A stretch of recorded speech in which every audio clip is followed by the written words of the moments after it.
Before we begin our journey to one of the most isolated places on Earth, make sure to subscribe to Secret Earth and turn on notifications so you never miss our next adventure. Every week, we explore the world's most remote islands, hidden communities, extraordinary cultures, and breathtaking destinations that few people ever get the chance to see. If you enjoy cinematic travel documentaries, fascinating geography, and incredible stories from every corner of our planet, give this video a like. Your support helps us continue creating high-quality documentaries and bringing you closer to the world's greatest hidden wonders. Now, leave everything behind for a moment and join us on an unforgettable journey to Tristan da Cunha, the most remote permanently inhabited island on Earth, where fewer than 250 people have built an extraordinary life surrounded by thousands of kilometers of open ocean. This is Secret Earth, where every destination has a story waiting to be discovered. In a place so remote that there is no airport, no traffic lights, no shopping malls, and no nearby cities. A place where reaching the outside world requires a journey of nearly a week across the open ocean. If you need urgent medical care, new supplies, or even a simple package from overseas, you must wait for a ship to arrive. Welcome to Tristan da Cunha, the world's most remote permanently inhabited island. Lost in the vast South Atlantic Ocean, nearly halfway between South Africa and South America, this tiny volcanic island is home to fewer than 250 people. Surrounded by thousands of kilometers of endless water, its residents have created a life unlike any other on Earth. Here, neighbors know one another by name. Children grow up with the Atlantic Ocean as their playground. Families have lived on the island for generations, preserving traditions that have survived for more than 200 years. But living in paradise comes at a price. Powerful storms can isolate the island for weeks. Every imported product, from fresh fruit to fuel, must travel thousands of kilometers by sea. There are no airports, no highways, and no quick escape when nature decides to show its strength. Yet despite these challenges, the people of Tristan da Cunha continue to call this extraordinary place home. Today we'll discover how life truly unfolds on the world's most isolated inhabited island. At first glance, Tristan da Cunha almost seems impossible to find on a world map. The island rises dramatically from the South Atlantic Ocean like a giant volcanic fortress. Towering cliffs surround much of the coastline, while the massive volcanic peak known as Queen Mary's Peak dominates the landscape, reaching more than 2,000 meters above sea level. On clear days, the mountain watches over every corner of the island, reminding residents that they live on the slopes of an ancient volcano that is still considered active. The nearest continental landmass lies more than 2,400 kilometers away in South Africa. South America is even farther. Between Tristan da Cunha and the rest of civilization stretches nothing but open ocean, where enormous waves, powerful winds, and unpredictable weather shape daily life.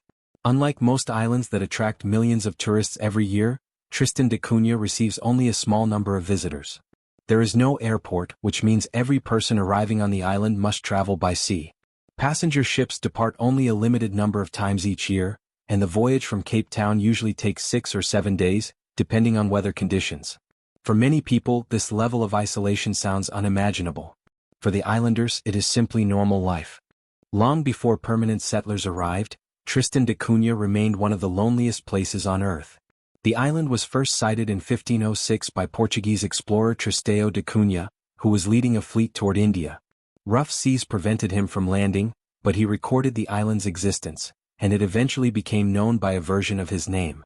For centuries afterward, very few people ever set foot on its shores. The island offered no natural harbor, making landings extremely dangerous. Towering cliffs and relentless Atlantic swells discouraged sailors from stopping unless absolutely necessary. Most ships simply passed by, leaving Tristan da Cunha untouched by the rapid changes transforming much of the rest of the world. During the 18th century, occasional explorers and whaling ships visited the island to collect fresh water, hunt seals, or gather supplies. Yet no permanent settlement was established. Its isolation protected it from wars, expanding empires, and the crowded cities that were emerging across Europe. Times seemed to move differently here. Everything changed during the early 19th century. In 1810, an American named Jonathan Lambert arrived with a small group of companions, hoping to establish an independent settlement.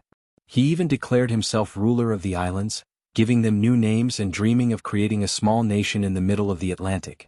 His ambition, however, was short-lived. Only 2 years later, Lambert died in a tragic boating accident, leaving behind little more than an unusual chapter in the island's history. Soon afterward, Britain recognized the strategic importance of Tristan da Cunha during the Napoleonic Wars. Fearing that France might use the island as a base to rescue Napoleon Bonaparte from his exile on St. Helena, British forces occupied Tristan da Cunha in 1816. Although Napoleon never escaped, the British remained. Soldiers, craftsmen, sailors, and a handful of settlers gradually transformed the isolated volcanic island into a permanent community. Over time, people from Britain, Italy, the Netherlands, the United States, and South Africa also settled there, marrying into local families and creating the close-knit population that exists today. Remarkably, nearly every resident on Tristan da Cunha can trace their ancestry back to just a handful of original families.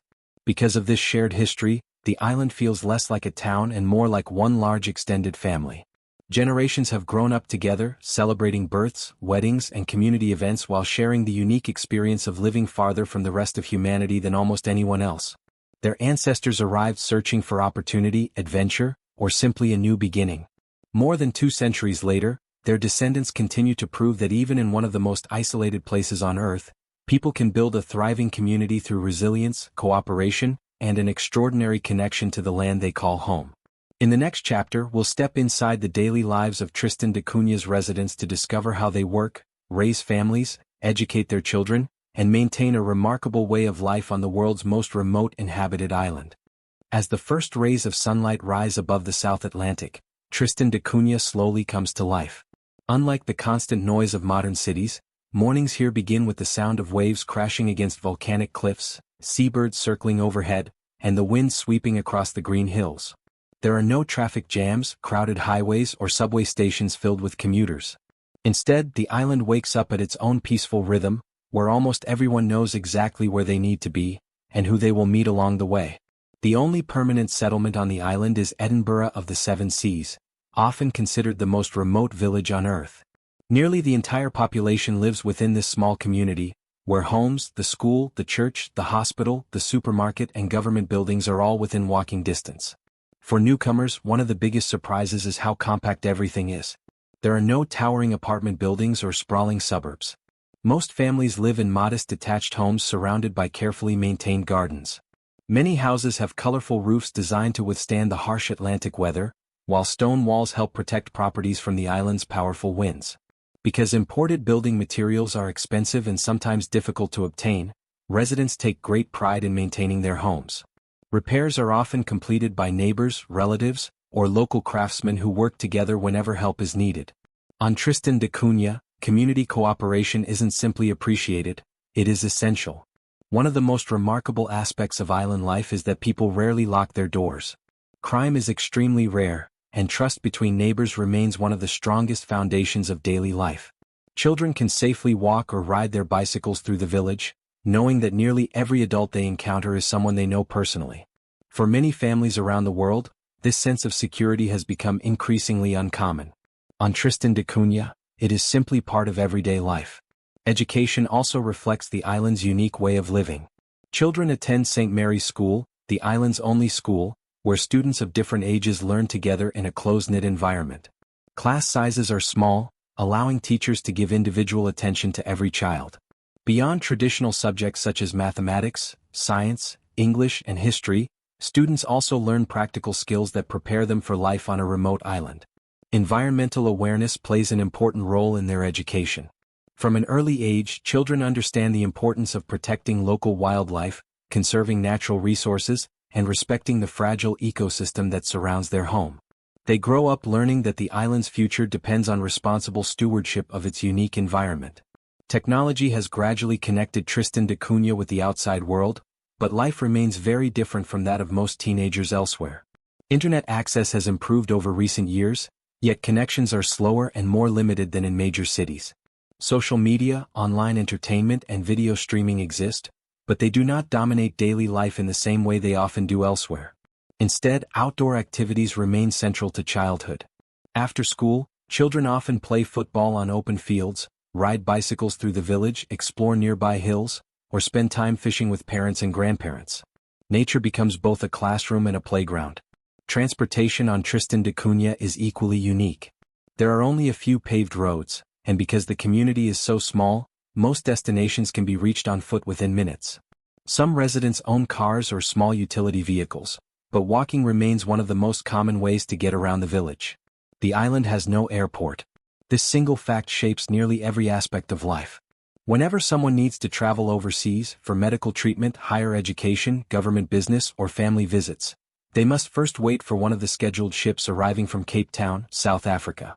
Depending on weather conditions, the sea voyage usually lasts 6 or 7 days each way. Even receiving everyday goods requires patience. Fresh fruit, electronics, clothing, fuel, construction materials, medicines, and household supplies all arrive by cargo ship. If bad weather delays a vessel, store shelves may remain partially empty until the next shipment arrives. Residents have learned to plan weeks, and sometimes months, ahead. Food on Tristan da Cunha reflects both tradition and necessity. Families grow vegetables in small gardens whenever conditions allow. Potatoes, one of the island's most important crops, have been cultivated for generations and remain a staple of local meals. Fresh fish is abundant, and many households regularly prepare dishes using locally caught species from the surrounding Atlantic waters. Lobster, although famous internationally as the island's primary export, is also enjoyed by local families. Traditional meals often include homemade bread, seasonal vegetables, soups, stews, and freshly caught seafood prepared using recipes passed down through generations. Because imported foods are expensive, wasting food is something islanders try to avoid. Home cooking remains the norm, and many families preserve recipes that combine British heritage with practical adaptations developed over 2 centuries of isolated living. Perhaps the greatest strength of Tristan da Cunha is its extraordinary sense of community. Birthdays, weddings, church gatherings, sporting events, and local celebrations involve much of the population. When someone is sick, neighbors offer assistance. When a family needs repairs after a storm, volunteers often arrive without being asked. If a fishing boat returns safely after rough seas, its crew is welcomed home by friends and relatives who understand the risks of life on the ocean. Living on the world's most remote inhabited island has taught generations of residents that survival depends not only on determination, but also on kindness, cooperation, and trust. In many parts of the modern world, people spend years without truly knowing their neighbors. On Tristan da Cunha, the opposite is true. Here, the community is more than a collection of individuals. It is one extended family connected by history, shared experiences, and the extraordinary privilege of calling one of the most isolated places on Earth their home. On Tristan da Cunha, earning a living has never been easy. Unlike most countries where industries, factories, and large corporations provide employment for millions, this tiny island has built its economy around a handful of essential activities. Every job matters, every resource is valuable, and every resident plays an important role in keeping the community alive. Living nearly 2,400 kilometers from the nearest continent means that self-sufficiency is not simply a choice, it is a necessity. As the village begins another working day, fishermen prepare their boats before sunrise. Government employees open small administrative offices. Teachers welcome students into classrooms. Nurses begin their shifts at the island's hospital. Farmers tend vegetable patches, while maintenance crews inspect roads, power lines, and water systems. Although the community is small, every profession is essential. Without enough teachers, children cannot receive an education. Without mechanics, vehicles and fishing boats remain idle. Without electricians, communication and electricity would quickly come to a halt. On Tristan da Cunha, every resident contributes to the survival of the island. But above all, one industry stands at the heart of the local economy: lobster fishing. The waters surrounding Tristan da Cunha are among the cleanest and most protected marine environments on Earth. These cold Atlantic waters provide ideal conditions for the famous Tristan rock lobster, a species highly valued in international seafood markets. For decades, lobster exports have been the island's largest source of income. Every fishing season requires careful planning. Small boats leave the harbor only when weather conditions allow, often navigating rough seas and unpredictable Atlantic swells. The ocean provides opportunity, but it also demands respect. Fishing here is unlike commercial operations seen in many parts of the world.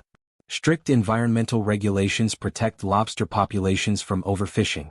Catch limits are carefully monitored, ensuring that future generations will continue benefiting from the island's most valuable natural resource. Once landed, the lobsters are processed locally before being shipped thousands of kilometers to markets in South Africa, Europe, the United States, and Asia. Their exceptional quality has earned an international reputation, making this tiny island an important supplier despite its remote location. Yet even with a successful fishing industry, life remains expensive. Almost everything used on Tristan da Cunha must arrive by sea. Fuel, medicine, building materials, electronics, clothing, fresh fruit, vehicles. Even something as ordinary as a light bulb or a washing machine must travel across thousands of kilometers of open ocean before reaching the island. Cargo ships visit only a limited number of times each year, and rough weather can delay deliveries for days or even weeks. Residents have learned to think differently about consumption. Instead of replacing broken items immediately, they repair them. Instead of throwing things away, they reuse them. Instead of expecting instant delivery, they plan months in advance. This mindset has created a culture where waste is minimized and practical skills are highly valued. The island's climate also shapes everyday life. Although Tristan da Cunha rarely experiences extreme heat or freezing temperatures, the weather can change within minutes.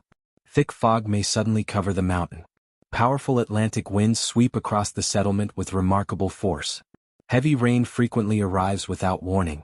During winter, storms become especially intense. Massive waves crash against volcanic cliffs, making it impossible for boats to leave the harbor. Sometimes the sea remains too dangerous for several days, temporarily cutting the island off from the outside world.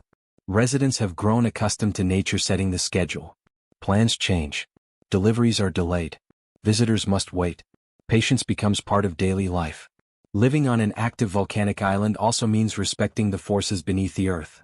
In 1961, Tristan da Cunha experienced one of the most dramatic events in its history. After weeks of earthquakes, the volcano erupted near the settlement. Lava flows threatened homes, forcing the entire population to evacuate by ship to the United Kingdom. For nearly 2 years, the island stood empty. Many believed the community would never return. But after scientists confirmed that the settlement could safely be rebuilt, most islanders made an extraordinary decision. They chose to come home. Leaving behind comfortable lives in Britain, they returned to the isolated island where their families had lived for generations. It was a powerful reminder that home is not measured by convenience, but by belonging. Healthcare presents another unique challenge. Tristan da Cunha has a small modern medical center staffed by doctors and nurses capable of treating routine illnesses, injuries, and minor emergencies. However, highly specialized medical procedures cannot be performed on the island. When serious illnesses occur, patients often require evacuation to Cape Town. Unfortunately, there is no helicopter capable of making the journey, and there is no airport for emergency aircraft. Everything depends on ships and weather conditions. Sometimes patients must wait until a vessel is available and sea conditions are safe enough for travel. This reality makes preventive healthcare especially important. Regular checkups, vaccinations, healthy lifestyles, and community support all help reduce medical risks in such an isolated environment. Communication with the outside world has improved dramatically over recent decades. For much of its history, letters arriving by ship were the primary connection between Tristan da Cunha and the rest of humanity. News often arrived weeks after events had already happened. Today, satellite communications and internet services allow residents to send emails, make video calls, and stay informed about global events. Even so, internet speeds remain slower than those in most developed countries, and connectivity can sometimes be affected by weather or technical limitations. Ironically, many islanders see this as a blessing rather than a disadvantage. Without constant digital distractions, families spend more time together. Children play outdoors instead of spending entire afternoons staring at screens. Conversations happen face to face, neighbors visit each other's homes, and community events remain at the center of social life. As the sun begins to set over the South Atlantic, Tristan da Cunha reveals its most beautiful side. Golden light washes over the volcanic cliffs, seabirds glide effortlessly above the crashing waves, and the quiet village of Edinburgh of the Seven Seas slowly settles into the evening. Smoke rises gently from chimneys, families gather around dinner tables, and neighbors stop to exchange a few words before heading home. There are no crowded city skylines, no endless traffic, and no constant rush. Instead, life moves with the rhythm of nature. For the people of Tristan da Cunha, family has always been at the center of everything. Because the island's population is so small, nearly everyone knows one another personally. Birthdays, weddings, community dinners, and church gatherings are not private occasions attended by only a few guests. They are often shared by much of the island. Every celebration strengthens the bonds between families who have lived side by side for generations. Children grow up in an environment that many people around the world can hardly imagine. They know every road, every hillside, and every face in the village. Parents rarely worry about heavy traffic or dangerous neighborhoods. Instead, young people spend their free time exploring nature, playing sports, helping their families, or learning practical skills that have been passed down for generations. Respect for elders remains an important part of island life. Older residents are valued not only for their experience but also for the stories they carry. Around dinner tables and community gatherings, they share memories of volcanic eruptions, violent Atlantic storms, difficult fishing seasons, and remarkable acts of courage that have shaped the island's identity. These stories are more than entertainment. They are living history. They remind each new generation that the community exists because people chose cooperation over conflict, resilience over fear, and hope over isolation. Religion also continues to play an important role in daily life. Church services bring families together every week, providing not only spiritual guidance but also an opportunity for neighbors to reconnect, discuss community events, and support one another during difficult times. On an island where everyone depends on each other, faith and friendship often go hand in hand. One of the most remarkable aspects of Tristan da Cunha is its deep respect for nature. The surrounding ocean is among the cleanest marine environments on Earth, and much of the archipelago is protected as an important conservation area. Strict environmental regulations help preserve fragile ecosystems that have remained largely untouched for centuries. This protection has allowed extraordinary wildlife to flourish. Millions of seabirds nest on the surrounding islands and cliffs each year, creating one of the world's most significant bird sanctuaries. Northern rockhopper penguins gather along the rugged coastline, filling the air with their unmistakable calls. Albatrosses soar effortlessly above the waves, traveling thousands of kilometers across the Southern Ocean before returning to breed on these isolated islands. Beneath the surface, the waters surrounding Tristan da Cunha are equally impressive. Seals rest along rocky shores while dolphins occasionally accompany fishing boats through the open Atlantic. Whales migrate through nearby waters during different seasons, offering unforgettable encounters for the fortunate few who witness them. For the islanders, this wildlife is not simply something to admire. It is part of everyday life. Children grow up recognizing bird species that many people only see in documentaries. Fishermen understand the delicate balance between harvesting the sea and protecting it for future generations. Conservation is not an abstract idea, it is essential for survival. Yet nature also reminds the community that beauty and danger often exist together. Powerful storms regularly sweep across the South Atlantic, bringing enormous waves and fierce winds. The active volcano that gave birth to the island still towers above every home, silently reminding residents of the dramatic eruption that forced the entire population to evacuate in 1961. Despite these risks, very few people dream of leaving permanently. Many young islanders travel abroad for education, training, or employment opportunities.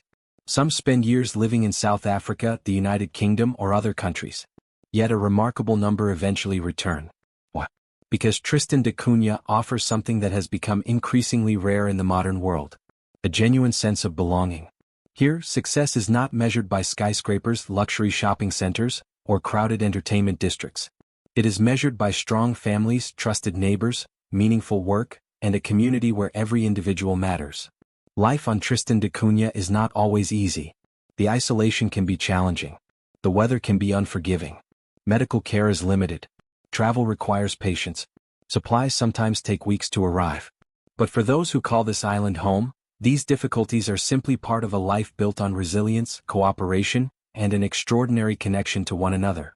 Perhaps the greatest lesson Tristan da Cunha teaches us is that happiness does not always depend on having more. Sometimes it comes from needing less. From knowing your neighbors. From protecting the environment that sustains you. From raising children in safety. And from belonging to a community where every person has a purpose. In a world that grows faster and more connected every year, Tristan da Cunha remains wonderfully different. It is a place where the ocean still sets the pace of life, where traditions continue to shape the future, and where one of humanity's smallest communities quietly proves that even at the very edge of the world, people can build a life filled with dignity, courage, and hope. So the next time you look at a map and notice a tiny volcanic island surrounded by nothing but endless blue, remember this. It is not an empty place. It is a home. A home to a remarkable community that has transformed one of the most isolated places on Earth into one of its most inspiring. And perhaps that is the greatest mystery of Tristan da Cunha, not how people survive there, but why so many who leave cannot wait to return.